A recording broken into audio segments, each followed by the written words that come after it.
Elle est sortie la bande-annonce du dernier Ghostbuster. Allez, on va la regarder un petit peu ensemble.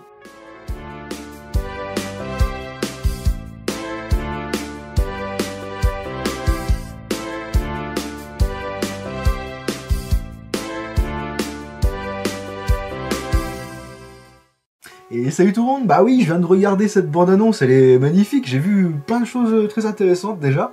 Je peux vous dire qu'il y a deux choses déjà. D'une, il y a la bande-annonce française, mais il y a aussi les bandes-annonces anglaises et allemandes. Et j'ai l'impression que ces deux-là sont pareilles, et nous on n'a pas eu la même. Donc on a des petites images à voir un petit peu partout, et ça va être super intéressant. Alors je sais qu'il y a beaucoup de youtubeurs qui ont déjà fait des analyses, des trucs, des petites théories comme ça. Nous on va pas s'arrêter là-dessus, on va faire autre chose, on va analyser aussi, mais certains éléments qui vont nous rappeler les premiers films, et surtout le premier film. Allez c'est parti. Donc on a New York évidemment qui revient bien sûr. Ici on a un jeu d'échecs qui peut nous faire penser que le personnage de Egon en fantôme peut revenir. Ici on a le Ray Occult Book de Ray Stantz qu'il avait déjà dans Ghostbusters 2. Ray Stantz qui dans la bande-annonce est à nouveau doublé super par Richard Darbois que tout le monde connaît. C'est la voix des années 80 et même toujours actuelle, c'est Indiana Jones depuis la dernière croisade, c'est Roger Murtaugh, c'est Sinoc dans les Goonies, et évidemment c'est Ray bien sûr. Ah, Ernie Hudson qui revient. Annie Potts qui revient, Janine. Et nous sommes les seuls. Attention, ça va secouer. On avait vu quelques images tournées de lectorat comme ça dans les rues aussi de New York.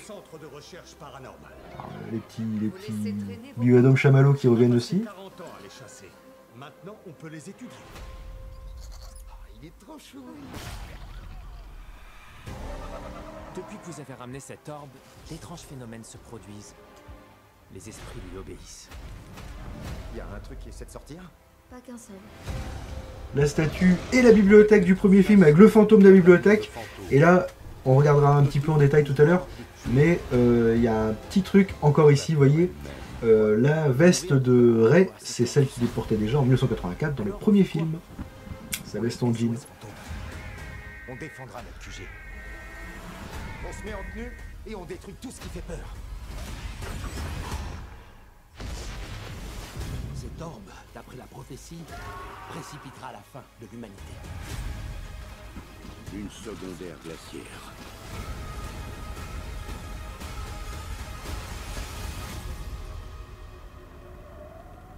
Tu la touches pas!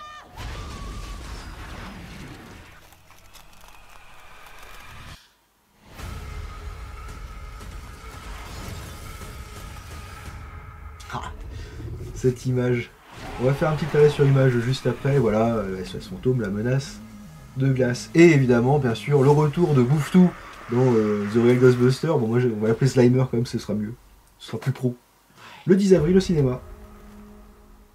Oh, bah alors, je sais pas vous, mais alors moi, ça m'a donné une pêche cette bande-annonce. Là, c'est vraiment excellent.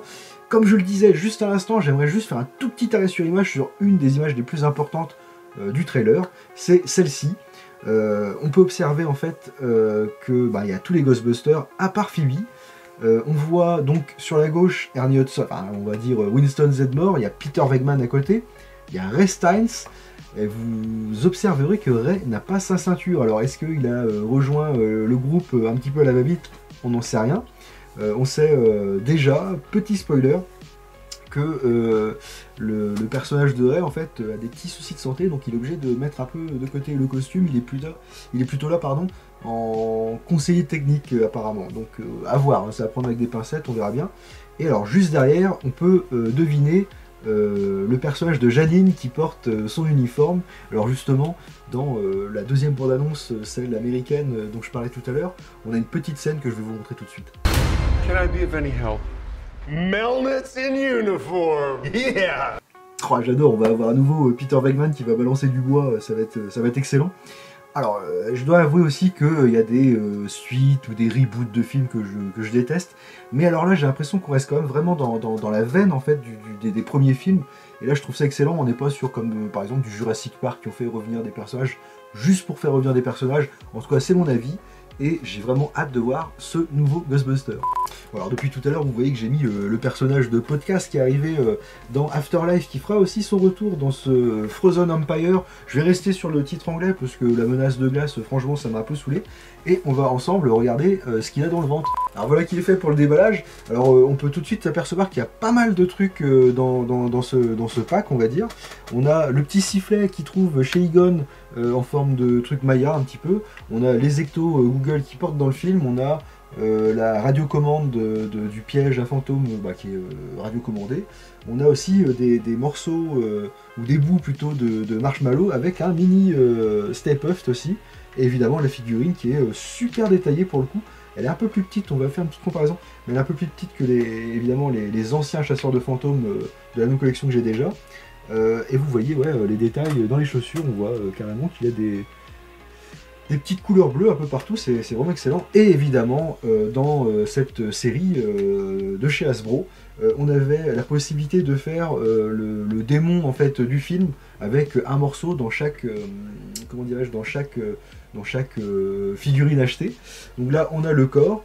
Dans Ray et Peter, on avait les jambes, après il y avait les bras, puis je crois qu'il y avait la tête avec Lucky, l'autre personnage de Ghostbusters qui débarque dans Afterlife également.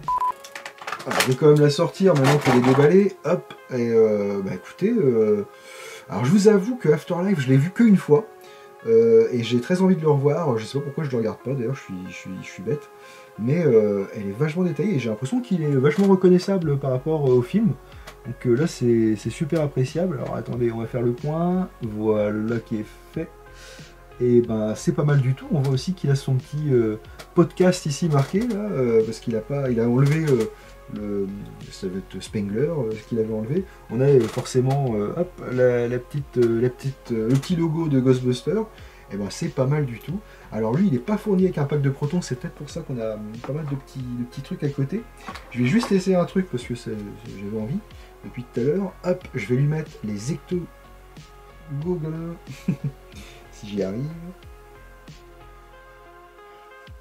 1 hour later.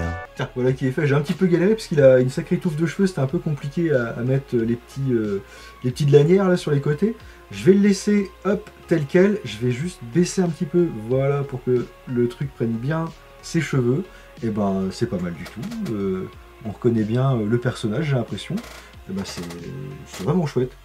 Comme je le disais, on va le comparer avec Gray. Effectivement, il est plus petit, ce qui est entièrement normal. Lui, il n'a pas de pack de protons, mais il a quand même un trou dans le dos si jamais on veut lui mettre celui de Gray ou celui de Peter que j'ai là aussi.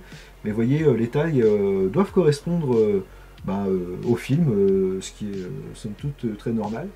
Et c'est vraiment super, j'aime beaucoup. Je vais pouvoir le mettre dans mes petites collections, c'est cool. Bon voilà, c'est un petit peu ce qu'on pouvait dire sur Ghostbusters, Frozen Empire, et un petit peu les autres Ghostbusters aussi. J'espère que la vidéo vous a plu. Il est fort probable que je fasse d'autres vidéos sur Ghostbusters dans pas longtemps. Je vous rappelle que j'avais commencé, c'est à voir sur la chaîne, avec la présentation de Peter Venkman et de Winston Zeddemore. C'était en fin d'année dernière. Il ne me reste plus qu'à présenter Egon Spengler et Ray Stantz. Bon voilà, sur ce, je vais vous laisser. Moi, je vais aller jouer avec ma petite figurine de podcast. Je vous laisse le soin de, si vous voulez, mettre un petit commentaire pour me dire ce que vous avez pensé de ce trailer. De mettre un petit pouce vers le haut, c'est mieux que vers le bas, c'est moins bon. Et puis, je vous rappelle aussi que j'ai le groupe Facebook Chez Toi Toine. Et là, vous pouvez partager vos photos, vos impressions, vos collections si vous voulez. On est là pour ça. Et maintenant, il ne me reste plus qu'à vous dire à la prochaine pour la prochaine vidéo. Salut!